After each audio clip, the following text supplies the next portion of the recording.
I've watched my fair share of scary movies. Good ones, bad ones, good bad ones. And they usually teach us the same messages that every creepy basement is haunted and everything older than your grandmother at a flea market is cursed. If this is presented as so matter of fact from Hollywood to our relatives, then why do so many people label you as superstitious when you even talk about them? So I got thinking, why haven't I seen a ghost? I haven't seen Bigfoot in the woods, or a shadow figure standing at the end of a hallway. And I've been in hundreds, if not thousands of hallways in my life, so I'd like to know, can a group of amateur ghost hunters find evidence beyond a doubt of the paranormal?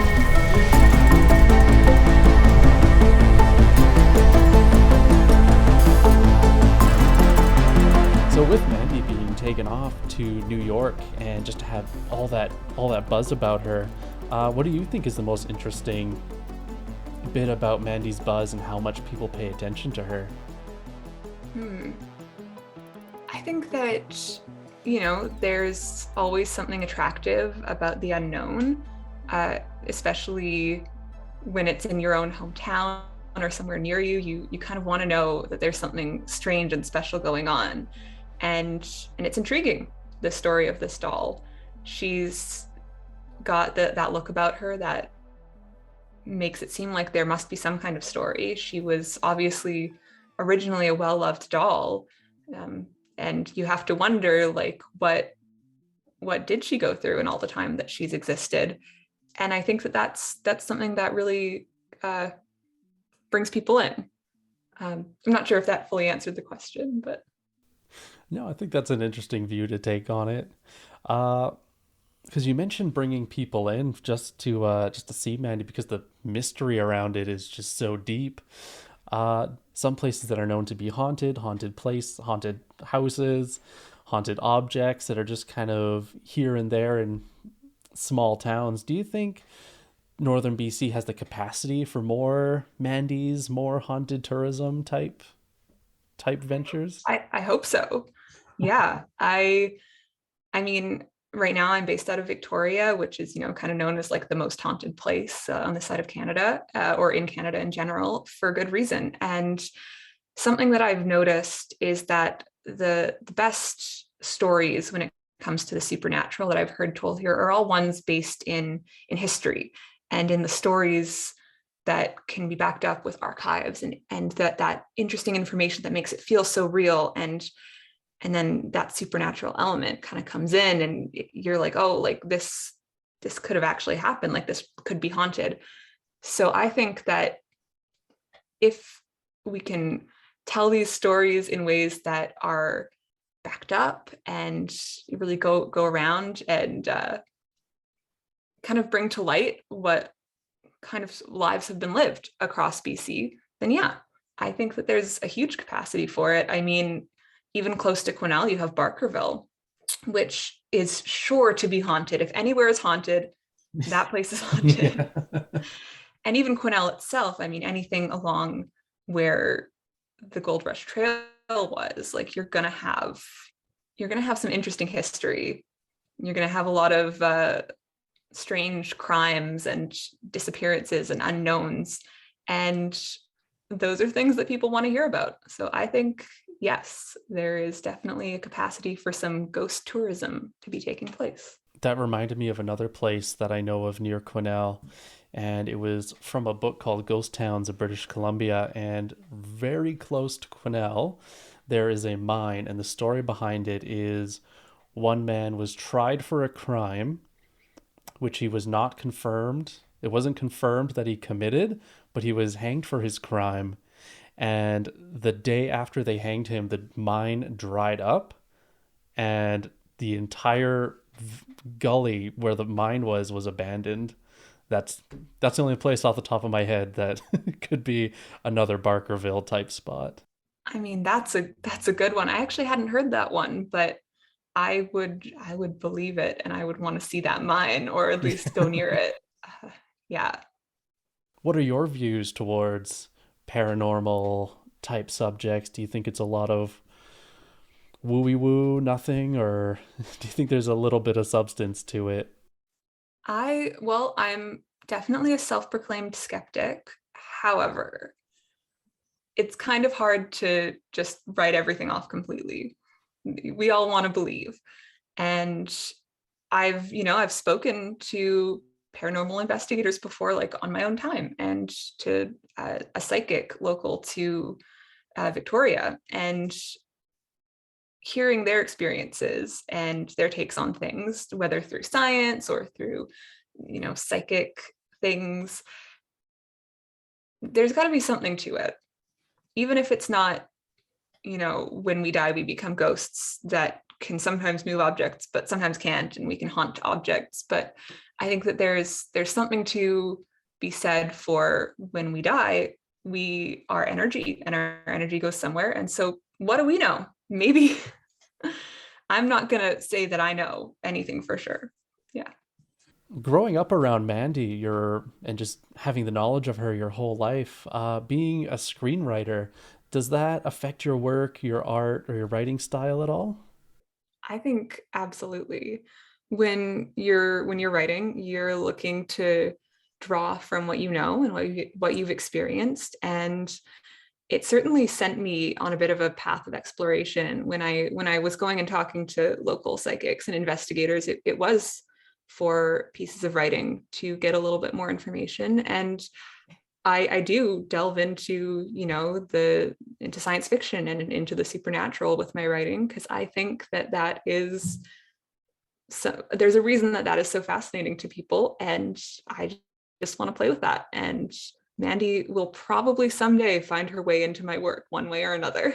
For where Mandy lives now, do you think geography wise, place wise, plays a part in how she's received to the public?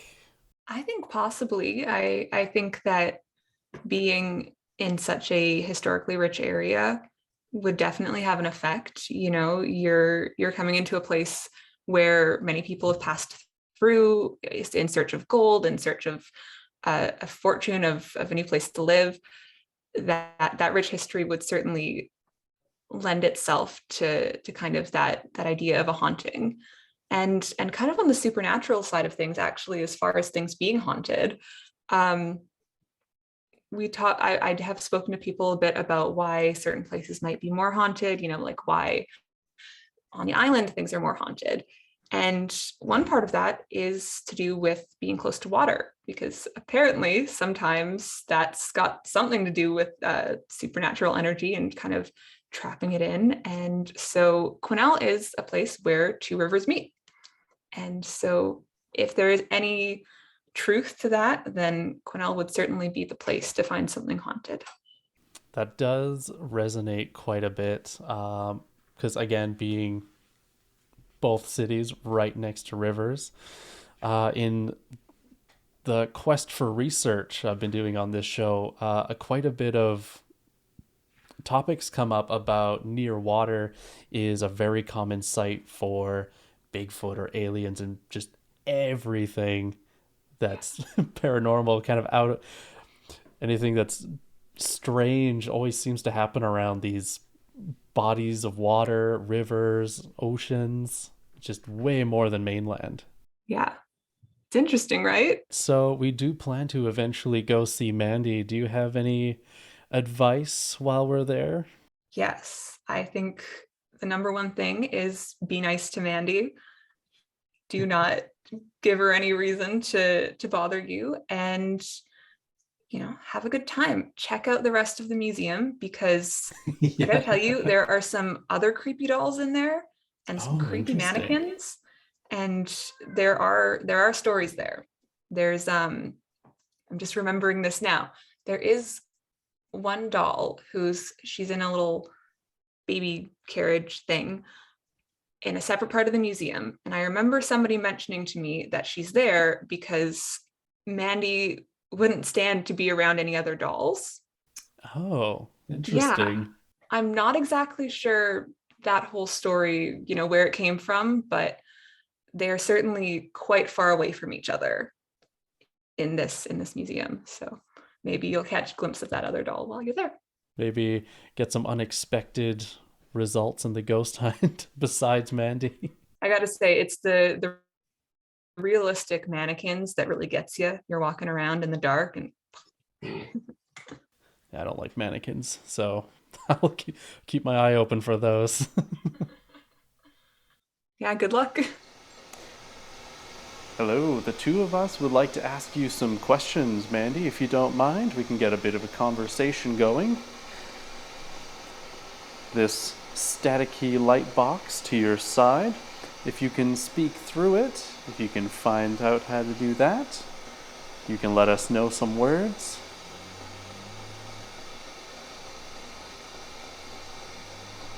Okay. So, Mandy the doll, we have heard that you don't like photography.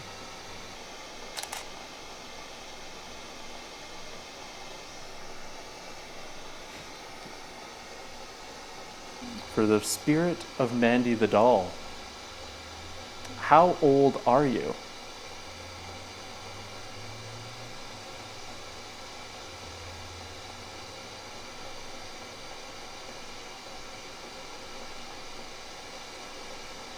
How long have you been here?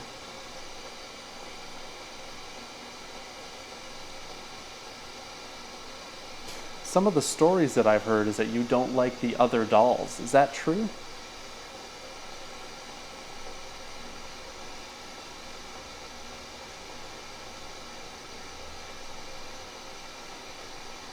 Is there any way you can communicate with us to let us know that you're here?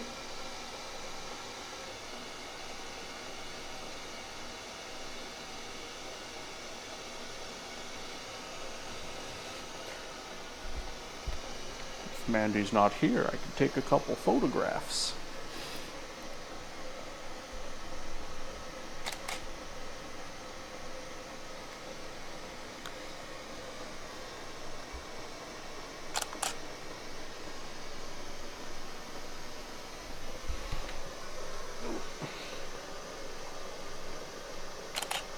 I feel like we're not getting a lot of action here.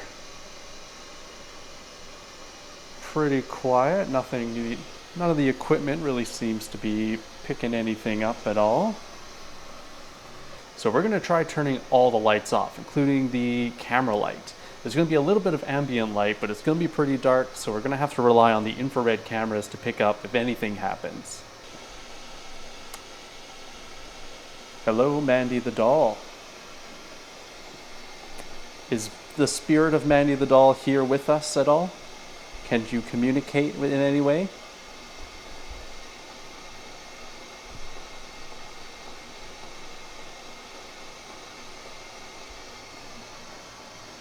Can you try and speak into the spirit box?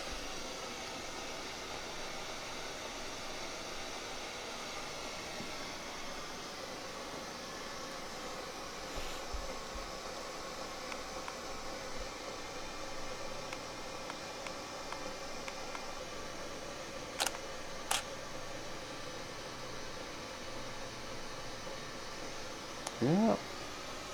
Nothing's coming up on the camera, but that was weird because I was clicking it and it just wasn't firing.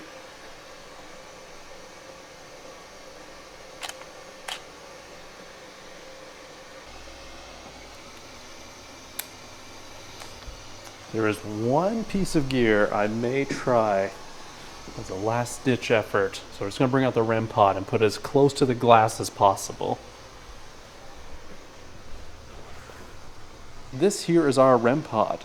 This will do the same thing as an EMF. Instead of giving us a reading, it's going to beep and flash lights at us. More of an alert than anything. Yep. So I just placed the REM pod at the bottom there. I'm not going to move around too much or else it might pick me up and beep off. Or I'll not say beep off. Okay. So we just placed the REM pod at the bottom of her case here.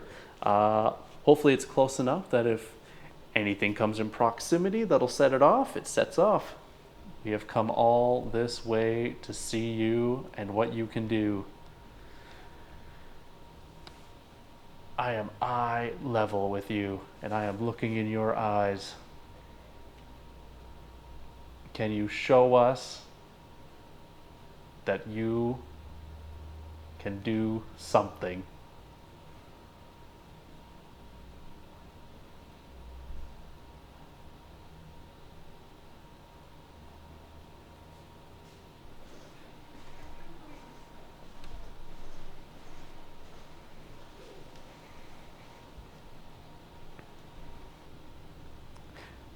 Mandy, to tell us that you're here, can you reach out to the antenna just below you, just to the metal stick just outside your case?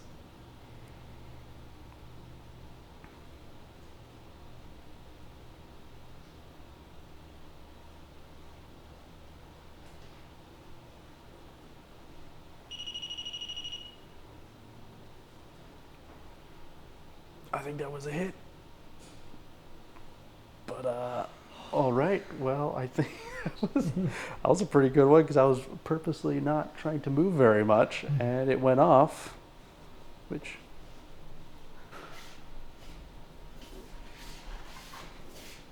Yeah, that seemed like a pretty good hit, actually, so... So, Mandy, if you are here, what would you like us to know? What would you like to tell us?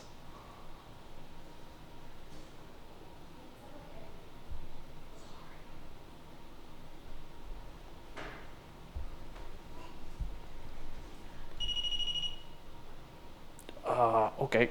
Maybe we should just stick with maybe some yes or no questions? Mm-hmm.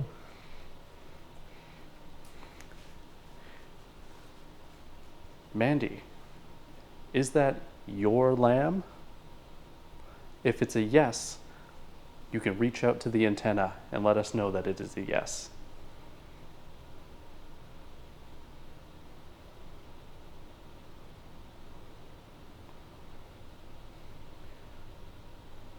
Would you prefer to come out of your case and join the rest of the dolls?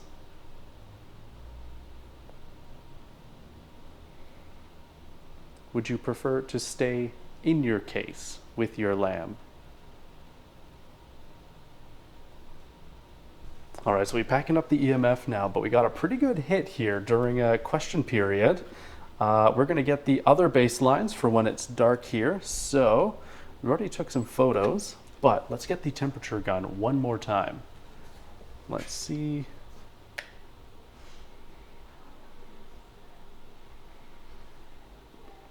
.8, so it seems to have gotten warmer. Don't know if that's ghost related, but that is what it is. So EMF has seemed to remain 0 this whole time. Nothing has really sparked on it. Not her favorite tool of communication. So we're pretty much ready to pack up here at the Quesnel Museum. We might try a couple more things, just a spontaneous lightning round, and see if we can get any reactions still. All right, so Mandy, maybe have turned off the light, maybe hit our REM pod. Just going to, I don't know if I'm quite convinced quite yet. So we'll just see if anything will change here. I'm holding the EMF. I'm just gonna oh. Okay, Mandy, can you make me believe that you are here and your spirit is here?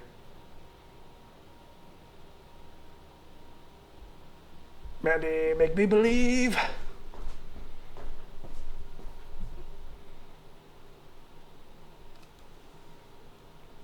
I don't think it's working. Okay, well, I don't think that's a scientifically backed method, but we tried it and we didn't get a result. So we'll move on to another one. Okay. So that has been the Mandy ghost hunt. Did we catch anything? I'm not too sure. Might end up as inconclusive. But no matter what, I had such a great time here.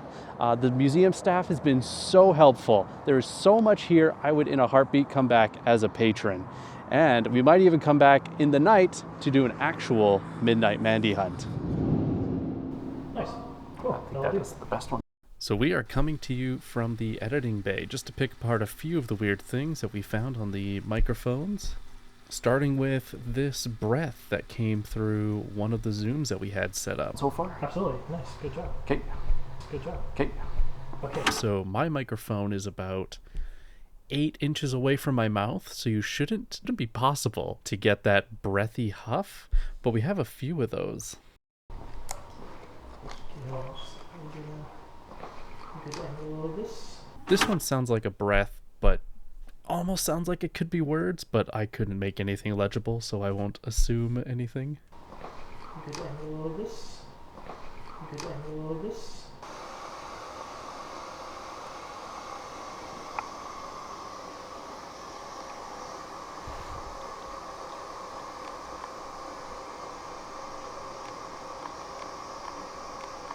So this was right before the camera stopped working.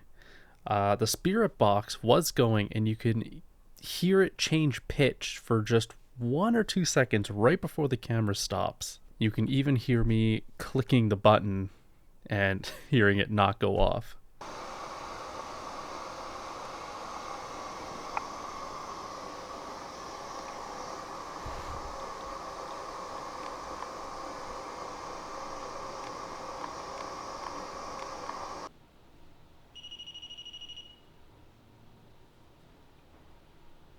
I think that was a hit. And this is one that was picked up on camera. So when we were doing the Mandy question period, the REM pod did go off on its own.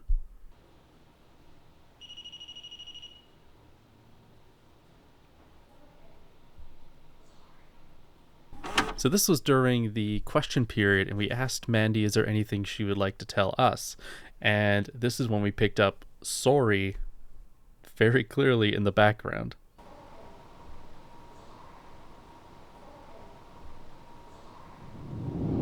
We are back in the studio. We have survived Mandy the doll. Overall, I think we have to end this like every other Ghost Hunter show. Inconclusive. The clips are without a doubt weird, but it's almost impossible to confirm if the source of the cause was paranormal activity. Maybe a veteran crew of ghost hunters could have pulled more evidence. Maybe it's because we only went to the locations once. Even if we didn't manage to capture hard evidence of the paranormal, this has been an eye-opening experience. The amount of work that goes into researching locations and the hours needed to host ghost hunts and comb through recordings and videos proves the dedication this community has towards answering the question, are ghosts real? But I am not discouraged. British Columbia alone has so many haunted legends, we haven't even scratched the surface. And what's more, not all of them revolve around ghosts.